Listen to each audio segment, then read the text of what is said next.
तो hello everyone, I hope आप सब ठीक होंगे और आप अपनी पढ़ाई को अच्छे से कर रहे होंगे।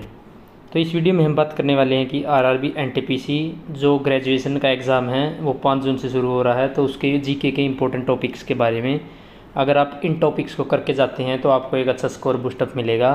यानी कि ये समझ लीजिए कि ये वीडियो आपके लिए होने वाली है कि जीके में स्कोर बूस्टर के लिए।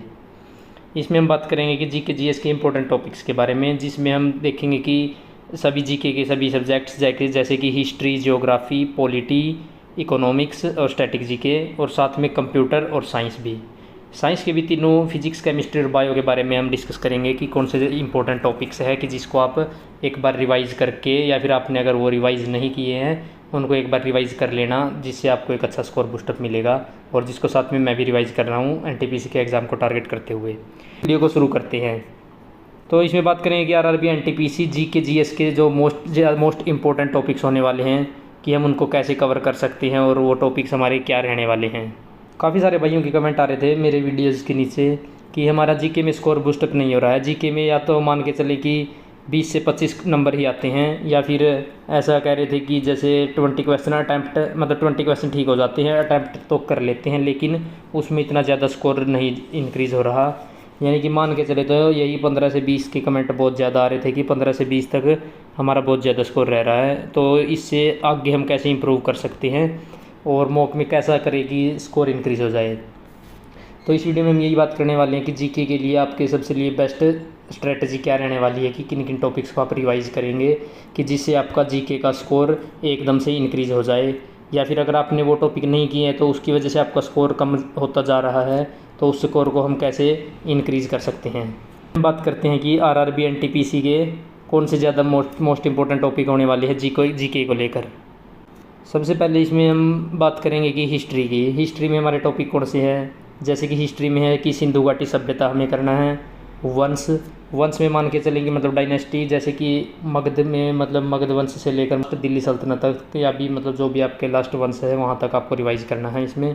और एक और है कि इसमें आप दक्षिण साम्राज्य को आप स्किप कर सकते हैं अगर करना चाहते हैं। अगर आपने अच्छे से रिवाइज़ कर लिया है तो आपके लिए बेस्ट है, क्योंकि पिछले जितने भी एग्ज़ाम हुए एनटीपीसी के उनमें दक्षिण साम्राज्य से कोई भी क्वेश्चन देखने को नहीं मिला था। तो इसमें है कि एक तो सिंधु घाटी सभ्यता को करना अच्छे से कवर और वंश करने हैं। फिर उसके बाद 1857 की क्रांति, जिसमें से आपके काफ़ी सारे क्वेश्चंस बनते हैं हिस्ट्री में, और कांग्रेस अधिवेशन और गवर्नर जनरल और इनके वाइसराय, मतलब कौन भारत का पहला गवर्नर जनरल था, दूसरा कौन सा था, वाइसराय पहला कौन था, ऐसे आपको करना है। और जो भी आपके 1 लाइनर क्वेश्चन है जो आपने कहीं से नोट किए या प्रैक्टिस सेट लगाए हैं उनसे आपको 1 लाइनर क्वेश्चन कर लेना। हम बात करें कि ज्योग्राफी में हम कैसे कर सकते हैं। ज्योग्राफी में आपको करना है कि जैसे नदी, दर्रे, खनिज यानी कि मिनरल्स, परिवहन, राजमार्ग, जलवायु, बांध, झील और परियोजनाएं में जैसे बाखड़ा नांगल परियोजना है वो सतलुज नदी पर है, और वर्ल्ड ज्योग्राफी साथ में। ये टॉपिक आपको ज्योग्राफी के टॉपिक्स रिवाइज करने हैं, क्योंकि अगर आपने ये टॉपिक स्किप कर दिए तो आपका कहीं ना कहीं ज्योग्राफी में आप कम मार्क्स की ओर जा रहे हैं, जिससे आपके ज्योग्राफी की वजह से मतलब आपके जीके में मार्क्स कम हो जाएंगे अगर ये टॉपिक आप नहीं करते रिवाइज़। क्योंकि पिछले सालों में, या फिर हम ये बात करें कि कहीं भी हम मॉक टेस्ट लगाते हैं तो वहाँ पर हमें इन टॉपिक से अच्छा खासा वेटेज मिलता है। मैं मतलब ये आइडिया लगा सकते हैं कि ये काफ़ी ज़्यादा इंपॉर्टेंट होने वाले हैं ये टॉपिक। और आपका क्वेश्चन होगा कि वर्ल्ड ज्योग्राफी में क्या क्या करें। वर्ल्ड ज्योग्राफी सारी कंप्लीट नहीं रिवाइज़ नहीं कर पाएंगे, तो वर्ल्ड ज्योग्राफी में आप एक तो ये कर लेना कि जैसे कैपिटल कर लेना, या फिर आप इसकी मतलब करेंसी कर लेना, मुद्रा, कैपिटल और करेंसी, ये आपको अच्छे से रिवाइज़ करनी है इसमें और वर्ल्ड ज्योग्राफी में। और साथ में इनके आपको प्रमुख नदियाँ, या फिर कौन सा किसको मतलब जैसे प्रशांत महासागर को अटलांटिक से कौन सी ट्रेटी जोड़ती है, मतलब टाइप के संगठन हो गए आपके। और आपको एक इसमें ये भी रिवाइज़ करना है जैसे कि 10 डिग्री चैनल किसको जोड़ता है, 9 डिग्री चैनल किसको जोड़ता है, और कौन सी रेखा किससे, जैसे मैकमोहन रेखा ये किसको जोड़ती है, ये वाली रेखाएँ, ये भी आपको इसमें याद करनी है। और नेक्स्ट बात करें कि पॉलिटी में क्या क्या इंपॉर्टेंट है कि जो आप कर सकते हैं लास्ट टाइम के तौर पर, या फिर आप मतलब ये तो आपको रिवाइज़ करके ही जाना होगा। तो इसमें पॉलिटी में है कि जैसे अनुच्छेद आपको सारे रिवाइज़ करने होंगे, क्योंकि कहीं से भी कभी भी कहीं से भी मतलब क्वेश्चन पूछे जा सकते हैं और पिछले एग्जामों में पूछे गए हैं। और एक मान के चलें कि मतलब आपको ये तो करना ही होगा, जैसे राष्ट्रपति हो गया, राज्यपाल और संसद, ये तो आपको तीनों करने ही होंगे अच्छे से रिवाइज़, क्योंकि इनके बारे में तो आपको मतलब पूरा डिटेल में करना होगा कि राष्ट्रपति का अध्यादेश भी कहाँ से है, शपथ कहाँ से है, पूरा अच्छे से रिवाइज़ करना होगा। और आप चाहें तो अनुच्छेद तो आप नंबरिंग पढ़ सकते हैं, जैसे कि 1 में क्या है, 2 में क्या है, 3 में क्या है, ऐसे। और नेक्स्ट बात करें कि आगे और क्या क्या पढ़ना है इसमें, जैसे कि राष्ट्रपति के, राज्यपाल के, संसद के, हाई कोर्ट के, सुप्रीम कोर्ट के और आपातकाल के, ये अनुच्छेद आपको अच्छे से याद रखने हैं और इनके बारे में फुल डिटेल पता करनी है कि क्या क्या है इनके अंदर। और हम बात करें कि भाग 1 से 22 तक आपको पढ़ना है, सभी समिति पढ़नी है, जैसे नरसिम्हन समिति हो गई, मतलब उसने क्या क्या किया था, मतलब उसके द्वारा कौन सी स्थापना हुई थी, किस चीज़ की स्थापना हुई थी। और साथ में आपको करना है कि मौलिक कर्तव्य और संविधान सभा, आपको ये तो अच्छे से रिवाइज करने ही है। और जो इसके अनुच्छेद के अंदर आते हैं, जैसे कि हमारे मौलिक अधिकार आते हैं, वो आपको अच्छे से याद करने हैं, क्योंकि वहाँ से डायरेक्ट क्वेश्चन पूछे जाते हैं, जैसे कि अनुच्छेद 19 के ए में क्या है, या 21 में क्या है, 22 में क्या है, ऐसे। तो आपको पॉलिटी में ये आपको अच्छे से याद करना होगा। नेक्स्ट हम बात करते हैं कि इकोनॉमिक्स में क्या कर सकते हैं। इकोनॉमिक्स में आपको करना, जैसे बैंक हो गया, जैसे आरबीआई, एसबीआई, या कोई भी जो भी आपको मतलब जहाँ से आपके नोट्स बना रखे हैं, कोई भी बुक है उसमें बैंक से रिलेटेड जो भी मिलता है वो करना है एक तो। और फिर साथ में आपको करनी है करेंसी, मतलब करेंसी के बारे में कि कौन सी करेंसी कब लागू हुई थी या कब बंद हुई थी। और साथ में आपको करनी है योजनाएँ। और फिर बैंक रेट में जैसे कि ये है कि आरबीआई ने अभी अपनी रेपो रेट कितनी दिखाई है, वो है 6.00% है। इस टाइप के आपको क्वेश्चन याद करने हैं कि बैंक रेट से संबंधित। और ये आप इकोनॉमिक्स में कर सकते हैं, जिससे आपको एक अच्छा बूस्टअप मिलेगा इकोनॉमिक्स के रूप में, कि इकोनॉमिक्स में आपके क्वेश्चन गलत नहीं होंगे। फिर नेक्स्ट हम बात करते हैं कि स्टैटिक जीके की, जो बहुत ही ज़्यादा इंपॉर्टेंट टॉपिक रहता है अपने आप में और काफ़ी ज़्यादा वेटेज भी लेके आता है। एनटीपीसी लगा लो या फिर कोई भी ऐसा भी एग्ज़ाम हो, एसएससी एग्ज़ाम, मतलब वनडे एग्ज़ाम हो, सब में एक अच्छी वेटेज के साथ आता है स्टैटिक जीके।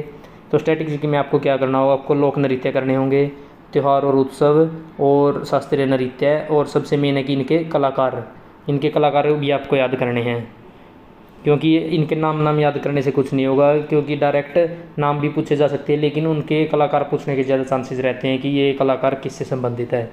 तो आप ये अच्छे से रिवाइज कर लेना, कोई भी बुक है, नोट्स जो आपके पास उसमें से। और फिर करने हैं इंटरनेशनल ऑर्गेनाइजेशन, जैसे यूएनओ की स्थापना कब हुई, या फिर कोई भी सार्क हो गया, बीमस्टेक हो गया। और इसमें वर्ल्ड बैंक ज़्यादा इंपॉर्टेंट रहता है, क्योंकि वो 5 उसकी शाखाएँ हैं, तो उससे काफ़ी सारे क्वेश्चंस बढ़ने के आसार रहते हैं, और वो बहुत ही ज़्यादा इंपॉर्टेंट है अपने आप में। फिर उसके बाद करने आपको डेज, फिर मंदिर भी याद करने आपको सभी साउथ के और नॉर्थ के, national park, wild life sanctuary, sports भी करनी है, और फुल फॉर्म वगैरह भी करनी है सभी इसमें। और आप इसमें मतलब स्पोर्ट्स में क्या क्या आपको मतलब कैसे आप ये रिवाइज़ कर सकते हैं कि स्पोर्ट्स में क्या करना होगा रिवीजन के लिए। स्पोर्ट्स में आपको जैसे कि क्रिकेट हो गया, क्रिकेट से संबंधित जो भी आपको मिलता है कि कब ओलंपिक मतलब क्रिकेट हुआ था, कब अब ओलंपिक में भी शामिल होने वाला है, या T20 कब हुआ था, ODI कब हुआ था, क्रिकेट के बारे में सभी अच्छे से डिटेल्ड में एनालाइज करना आपको कि क्या क्या हो रहा है क्रिकेट के बारे में, क्योंकि क्रिकेट से ही लगभग चांस रहते हैं ज़्यादा क्वेश्चन बनने, क्योंकि सबसे ज़्यादा डाटा खेलों में क्रिकेट का ही है। और साथ में इनकी स्पोर्ट्स की वर्डिंग भी आपको याद करनी है, जैसे कि कौन सा वर्ड किस खेल से संबंधित है, जैसे स्टंप हो गया वो क्रिकेट से संबंधित है, और भी इनकी वर्डिंग है जो अलग अलग गेम से संबंधित है, वो आप कर लीजिएगा। अगर वो आपके पास नहीं है तो मैं टेलीग्राम चैनल पर डाल दूंगा, मेरे टेलीग्राम को भी ज्वाइन कर लीजिएगा, इस वीडियो के डिस्क्रिप्शन में लिंक है टेलीग्राम का, वहाँ से आप टेलीग्राम भी ज्वाइन कर सकते हैं। फिर हम नेक्स्ट बात करें कि इसमें हम क्या कर सकते हैं, और जैसे बुक एंड ऑथर है, बुक एंड ऑथर्स आपको अच्छे से रिवाइज करने हैं, क्योंकि ये सबसे ज़्यादा इंपॉर्टेंट टॉपिक रहता है इसमें। और एक टॉपिक और रह गया जैसे कि अवार्ड्स आप इसमें भी गिन सकते हैं, या फिर आप करंट में लगा लीजिए, क्योंकि इसमें आपको सभी पुराने डिटेल्ड मिल जाएगा। और करंट के अवार्ड्स आप करते हैं तो करंट अफेयर में, तो वहाँ से आपके जो हाल ही में अवार्ड प्रोवाइड करवाए गए हैं उनके नाम, और किसको प्रोवाइड कराया गया और कब प्रोवाइड कराया गया, क्यों प्रोवाइड कराया गया, कौन सा प्रोवाइड करवाया गया है, ये सभी आपको अवार्ड्स में करना होगा इसमें।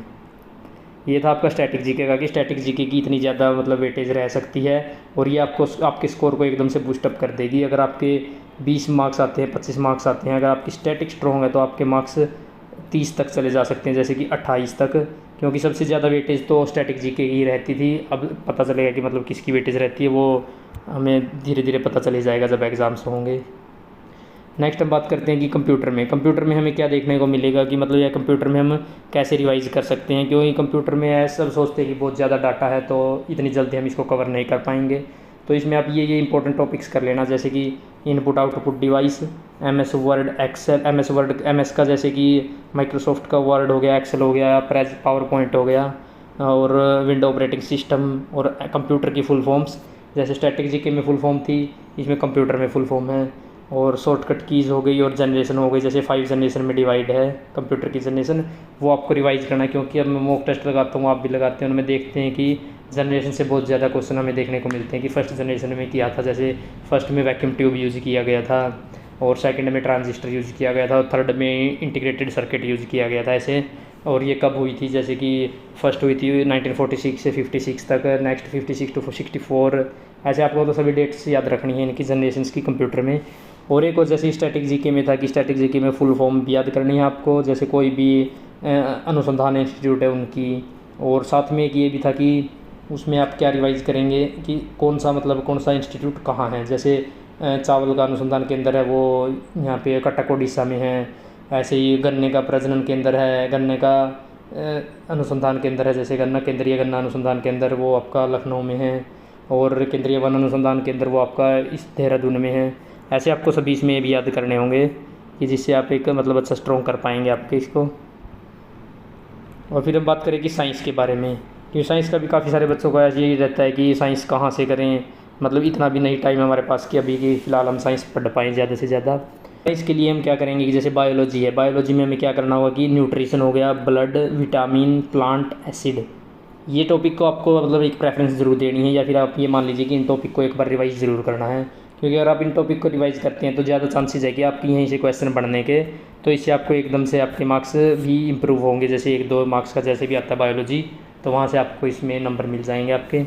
और ये टॉपिक बहुत ज़्यादा इंपॉर्टेंट है, क्योंकि मतलब सभी जैसे विटामिन हो गया, विटामिन तो बहुत ही ज़्यादा इंपॉर्टेंट है, vitamin A, vitamin B, vitamin C हमारे शरीर से भी रिलेटेड है सारे, तो इसमें आपको अच्छा खासा बेनिफिट मिलेगा अगर आप इन टॉपिक्स को रिवाइज करके जाते हैं लास्ट टाइम में। और हम बात करें नेक्स्ट की फ़िज़िक्स की, फ़िज़िक्स में हम क्या कर सकते हैं, जैसे फिज़िक्स में हो गया lens, mirror, refraction, reflection, unit, speed, time, distance के फार्मूलाज, और डिस्प्लेसमेंट वेलोसिटी के इनके फार्मूले।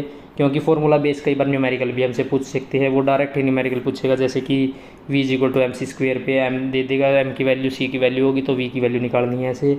और ये रिफ्रैक्शन, रिफ्लेक्शन और टोटल इंटरनल रिफ्लेक्शन का ये भी बहुत ज़्यादा इंपॉर्टेंट रोल प्ले करता है। केमिस्ट्री में क्या करना है, केमिस्ट्री में केमिकल रिएक्शंस को पढ़ना है, पीरियोडिक टेबल को, मतलब ये नहीं है कि आप पीरियोडिक टेबल को याद करें, लेकिन कुछ आप याद रख सकते हैं, जैसे 30 से 40 मतलब 25 से 30 तक के नंबर की इन पे कौन सा, जैसे 1 पे कौन सा, 2 पे कौन सा, इस टाइप में।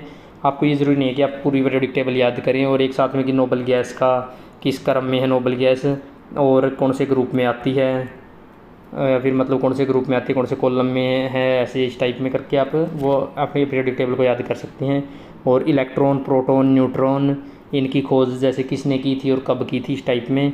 और न्यूक्लियर रिएक्टर हो गए, जैसे न्यूक्लियर रिएक्शन या न्यूक्लियर रिएक्टर कौन सा पहला था कौन सा दूसरा, इस टाइप में। और मेटल और नॉन मेटल, इनको आपको अच्छे से याद करना होगा। तो यही था कि हमारा कि हम RRB NTPC के जीके के टॉपिक को मतलब क्या क्या टॉपिक को रिवाइज़ कर सकते हैं। अगर आप चाहते हैं कि मैं इसकी जो मैंने ये नोट डाउन कर रखे हैं कि ये टॉपिक इंपॉर्टेंट है, तो मैं इसकी फ़ोटो वहाँ पे टेलीग्राम चैनल पर डाल दूँगा। टेलीग्राम को आप मेरे ज्वाइन कर सकते हैं, इस वीडियो के डिस्क्रिप्शन में लिंक है, टेलीग्राम को ज्वाइन कर लेना। और टेलीग्राम पे मैं PDF और नोट्स वगैरह डालता रहता हूँ जो भी मुझे मिलते हैं, साथ में क्विज़ और क्वेश्चंस भी। तो आप टेलीग्राम तो ज्वाइन कर ही लेना, डिस्क्रिप्शन से लिंक है वहाँ से जाकर। और अगर वीडियो अच्छी आई हो, पसंद आई हो, तो और पता चला हो कि भाई क्या क्या इंपॉर्टेंट टॉपिक रहने वाले हैं हमारे NTPC एग्ज़ाम को लेकर टारगेटेड है, तो आप वीडियो को लाइक कर सकते हैं। और अगर आप चाहें कि मैं और वीडियो बनाता रहूँ या फिर लाइव आए कि कभी भी समय लगता है, तो हम डिस्कस करें कि क्या क्या हो रहा है, क्या चल रहा है मॉक्स में, कैसे इंक्रीज़ करें या मार्क्स से, या क्या चल रहा है, तो उसके लिए आप इस वीडियो के नीचे कमेंट कर देना। और आप ये टॉपिक जो मैंने बताए हैं जीके के इंपॉर्टेंट टॉपिक्स, इनको आप अच्छे से रिवाइज़ कर लेना। अगर आपने कोई रिवाइज़ नहीं किए है या फिर आपका रिवाइज़ कर लिए, तो एक बार एक क्विक रिवीजन और ले लेना कि जिससे आपका मार्क्स इंक्रीज़ हो सके। तो इस वीडियो में इतना ही, मिलते हैं नेक्स्ट वीडियो में।